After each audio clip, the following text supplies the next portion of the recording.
Manly men drive this car. There's just something gritty about a Mustang. Oh, those are some speakers there. I don't get it. Should I play you like my blender?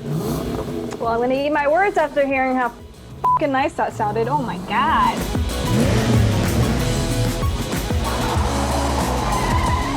Welcome to Retro Cars Forever and episode 3 of this 10-part series. For this social experiment, I've gathered 10 single guys, their 10 different cars, and put them in front of our panel of 10 single women. Knowing nothing about the owners and basing their opinions entirely on the cars alone, the ladies will give their thoughts and their rankings to help determine, with science, which car appeals to them the most in a potential date. If you're new to this series and want to find out more about the whole setup, head on over to episode 1. But right now, let's get to know today's challenger and the owner.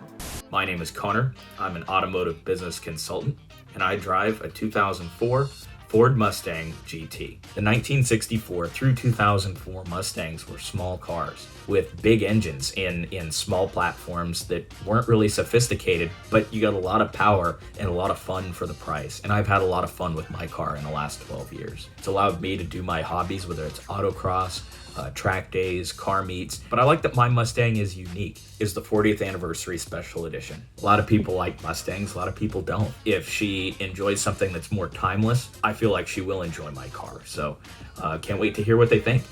Alright, now as a reminder, that clip of the owner was just for you viewers. The women did not get to see that clip, they only got to see the car itself. So, how did it do? Let's find out. Alright, loading it up. Oh no. Ah, it's a Mustang. That I know, because it has a freaking horse on it. Dead giveaway. I am a sucker for certain Mustangs and only certain Mustangs, and this is not it. There's something about the shape of the 67 especially. And so every other Mustang, I'm like, you're not it. The Mustang, I feel like it's a manly car.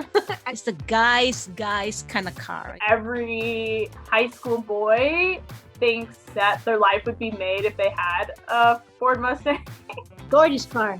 Beautiful car. It's nicely done. It doesn't really do anything for me. Maybe even having like a spoiler would make that more sporty looking. I'm not a stripe fan. It's tacky. It does just kind of look like it started off as a grandpa car and then someone was like, slap a stripe on it, throw on some vents. What is it called on the hood of the car when it has like that weird vent on it? Hood scoop. What is the point of a hood scoop? The hood scoop's point is to scoop in air to feed the engine or to cool the engine. That makes sense. However, this car does not have a real hood scoop. It's fake. It's there for styling. Oh, that makes me sad.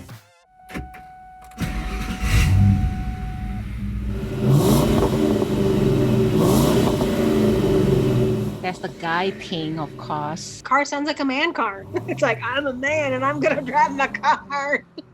They too damn loud, and I like my peace. I get that all the vrooming is very important to Mustang owners, but I don't get it. Should I play you like my blender next? I don't particularly need or want or find attractive loud exhaust sounds. I like a car to just work. I hear a revving engine, I go, oh brother, someone needs attention. I really hope that at least 1 out of the 10 women you talk to is into that.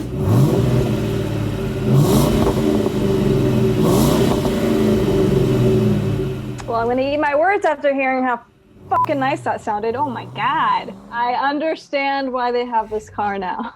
I love when you kind of close your eyes and you feel that vibration. Even when a car like that starts up in a parking lot next to me, I'll kind of move a little closer just to kind of feel it, because I love that. I would rather have a car that purrs, something with a nice, sweet sound like this, as opposed to, as much as I love the idea of a hybrid or electric car, the silence isn't altogether as satisfying.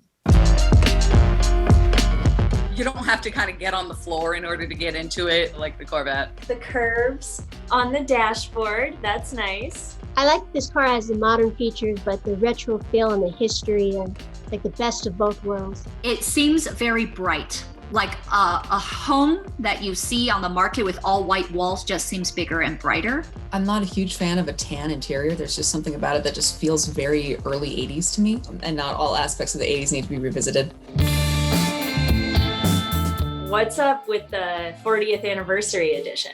It's to commemorate the fact that Mustangs had been going at this time for 40 years. It included things like the big stripes on the outside of the car and that two-tone interior coloring and a few badges. There were 5,000 40th anniversary editions made, and the question is, do you care?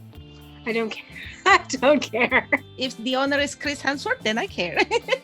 It's just another Mustang, and I'm sure that the Mustang owners are screaming at the screen right now. I just don't think that's a special enough reason to make something exclusive. Like, okay, cool, good job, you have a good business model, I guess. And also, beige. Like, really? That's how you feel about 40 years?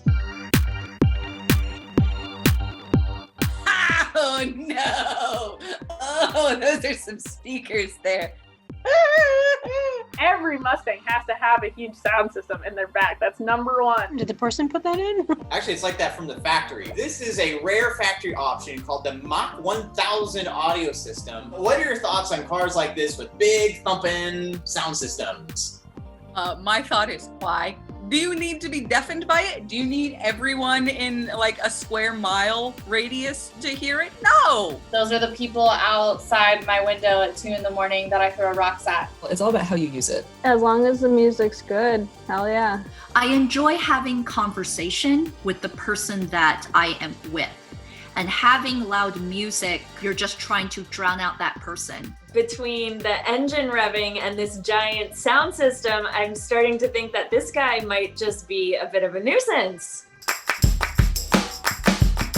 I imagine a 32-year-old man drives this Mustang who's mentally a 15-and-a-half-year-old. Mainly men drive this car, and it's a 40th edition, so it probably like that kid that always wanted a Mustang and had to get the 40th edition one. Somebody with confidence, somebody that could handle this car and the sweet sound system. I feel like he's got that zip shut CD book just bouncing around under the seat somewhere.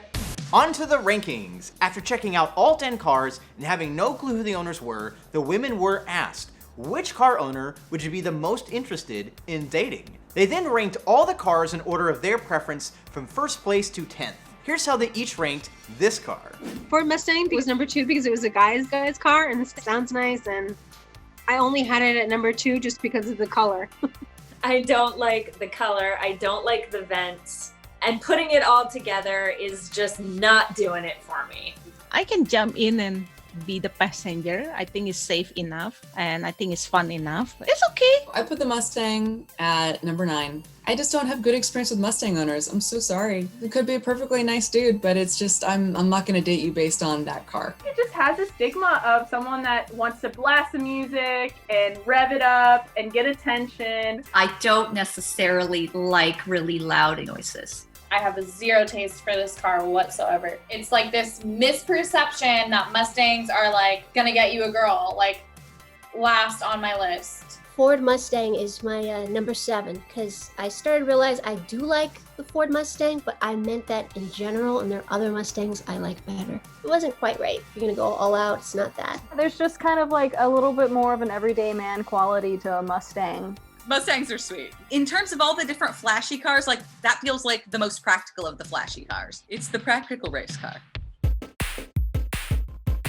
Okay, averaging all the ladies' rankings, and you get a 6.8 average ranking. That places the Mustang a bit below the Corvette and well behind the Jeep. But just because it's in last place now doesn't mean it's gonna stay there, because we have 7 more cars to go. Next up, we're going big with the Lincoln Navigator. Is it the large lap of luxury that women desire? Or perhaps not? I can feel this car tailgating me now. He just has these big hotbox parties, and now he's like divorced and he's like rolling up with this big blunt sickle. Make sure to subscribe and hit the bell notification icon so you don't miss it. If you'd like to see more of this series, all available episodes are in this playlist link. If you enjoyed this video, hit the like button and leave a comment below. I love hearing your thoughts. Thank you so much for watching, and I'll see you next time.